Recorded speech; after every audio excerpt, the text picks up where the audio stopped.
Good morning, students. Today we are going to deal with the question answer, objective type questions, short answer type question, and long answer type questions. Okay. So first is the objective type question, and the given questions are in the poem. An elementary school classroom in Assam. Tick the item which best answer the following. Tick the item which the best answer the following. The tall girl with her head waved down means. The tall girl with her head waved down means the tall girl is exhausted, ill, or has her head bent with shame, yeah, has untidy hair. Okay. In the poem you have seen. That the poet has written that the girl is having her head down. Okay, why her head down? Because I have told you, because the girl is physically and emotionally exhausted. So here the girl is ill and exhausted, so she is having her head down. Next question. The paper seeming boy with rat's eyes means. The paper seeming boy with rat's eyes means. The paper seeming boy with rat's eyes means the options are given: sly and secretive, thin, hungry and weak, unpleasant looking. I have explained that the rat's eyes means the boy is hungry and his eyes are searching for food. So the appropriate answer should be thin, hungry and weak. Thin, hungry and weak. The stunted, unlucky hair of twisted bones means. The stunted, unlucky hair of twisted bones means the boy has an inherited disability, was short and bony. Two options are given only. Okay. So obviously the boy is inherited disability. The boy has an inherited disability. So the appropriate answer is the first one. The boy is having inherited disability. His eyes live in a dream. A squirrel's game in the tree rooms. Other than this means the boy is. Okay. Once again, his eyes live in a dream. His eyes live in a dream. A squirrel's game in the tree room. Other than this, the boy is full of hope in the future. Mentally it distracted from the lesson. Okay, no, dream word is expressing hope. So this line is expressing that the boy is full of hope in the future. Next question, that is E. The children's faces are compared to rootless weeds. This means the children's faces are compared to the rootless weeds. This means they options are insecure, are ill-fed, are wasters. The children's faces are compared to rootless weeds means the appropriate answer are ill-fed. Okay, rootless weeds, such a plant which is uprooted. So obviously that plant is not having life, very weak. Okay, ill-fed. So here the appropriate answer is ill-fed. Now the question. Okay, let us discuss about the questions. What do you think is the color of sour cream? I have already explained that sour cream word express the pathetic and the miserable condition or the decaying aspect of life.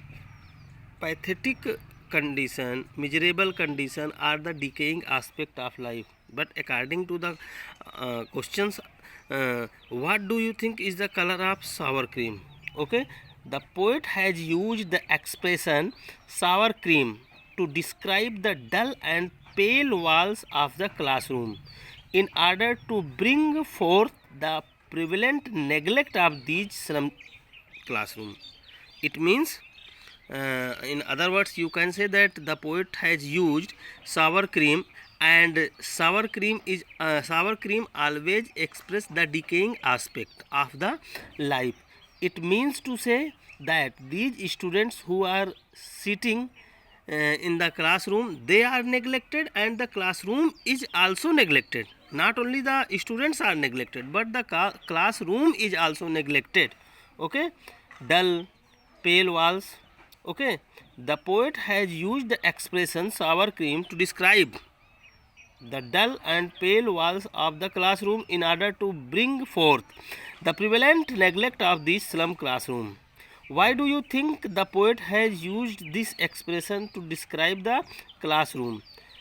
Sour cream is an off-white or yellowish color. It expresses the sick atmosphere of the classroom. It echoes the grim situation of the students in the class and the hopelessness which engulfed them. The answer of this question may be given in this way. The color of sour cream is off-white. The poet has used this expression to suggest the decaying aspect. The deterioration in the color of the classroom walls symbolizes the pathetic condition of the lives of the scholars or the children of the school. Okay, the other answer of this question, what do you think is the color of sour cream? Sour cream is off-white. The color of sour cream is off-white. And why do you think the poet has used this expression to describe the classroom walls? Okay, so the poet has used this color because this color always expresses the deterioration of anything, and it also symbolizing the pathetic condition of the lives of the scholars or the children who are sitting in the classroom. The next question, the walls of the classroom are decorated with the picture of Shakespeare, building with domes, world map and beautiful valleys. How do these contrast with the world of these children? Once again I am repeating the question. The walls of the classroom are decorated with the pictures of Shakespeare, buildings with domes, world map and beautiful valleys. How do these contrast with the world of these children? Okay, the pictures that decorated the walls hold a stark contrast with the world of these underfed, poverty-stricken slum children living in cramped dark holes. Obstacles hamper their physical and mental growth. The pictures on the wall suggests beauty, well-being, progress and prosperity, a world of sunshine and warmth of love, but the world of the slum children is ugly and lack prosperity. Once again, I am telling you, the answer of this question may be given in this way also. Shakespeare symbolizes the study of classical literature, wealth and power, symbolized by building with domes the world away from the reach of these children of the slum, symbolized by world map and the beautiful valleys are symbolic of beauty of nature and landscapes. All these things are far removed from the lives of the slum children. Surely education has failed to open doors or windows to the other world for these children. It has also failed to liberate them from their physical cramped, malnourished existence. Physical cramped holes, dark holes. In contrast to the highly intellectual embellishments on the walls of the classroom, the impoverished, expirated condition of the schools in the slum has not anyhow improved. Okay. The walls of the classroom, once again, third question. The walls of the classroom are decorated with the picture of Shakespeare, buildings with domes, world maps and beautiful village. How do these contrast with the world of these children? Okay, my dear students, Shakespeare always express to the wealth, to the power, okay, and the study of classical literature, okay, and building with domes always symbolized to the richness, to the well-being, to the prosperity, and the beautiful village always expressed to the beauty of nature, landscapes, and all these things are very far away from the reach of these children. All these things are very far away from the reach of these children. These children can never reach to those places because they are underfed, malnourished, okay, and living in cramped dark holes.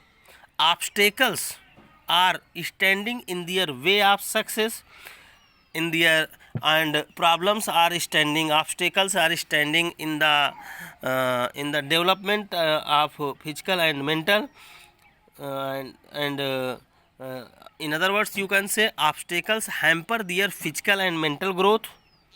The pictures on the wall suggest beauty, well-being, progress, prosperity, okay, and the children who are sitting in the classroom, they are in ugly condition, they are underfed, poverty stricken,